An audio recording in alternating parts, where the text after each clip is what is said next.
Накопление на будущее делаете? Не хватает. Что копить? Ну, в смысле, ничего не остается, у меня ипотека. На квартиру, на детей. Немного, да. На какие цели?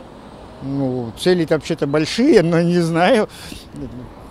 Надо детям помогать, надо и самому получше жить. Какое накопление с такой маленькой пенсии? Вы что? Нет, я плачу кредиты. Ну да, в принципе, на черный день. Ну, на старость, скажем так, обеспеченную. На пенсию? Ну, конечно, да. Государство не доверяете?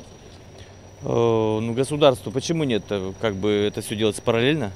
Ну, естественно, пытаюсь что-то сделать. Откладываете, да? На какие цели? Дожить ее. Квартиру приобрести, семью содержать.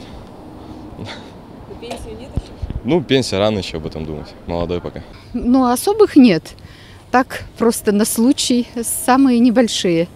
Зачем? Не надо. И пенсии хватает у семьи? А не, я работаю. Пенсия есть. Да, в эти авантюры я не влезаю. Для детей. И все? И все. Пока только. Остальное все уже как бы сделано. Нет, я не делаю, у меня дети. Я оставляю им квартиру, они меня похоронят. У меня пока дети маленькие растут, не особо получается. На жилье с мужем делаем. Планомерно откладываете? Да, конечно. А пенсии? Но нет, на пенсии не делаем. Пока об этом рано думать. Делаю, а потом обратно расходую.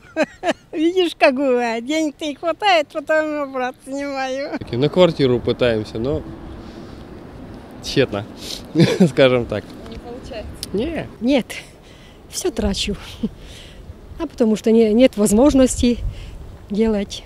Тем более сейчас пенсионерка когда.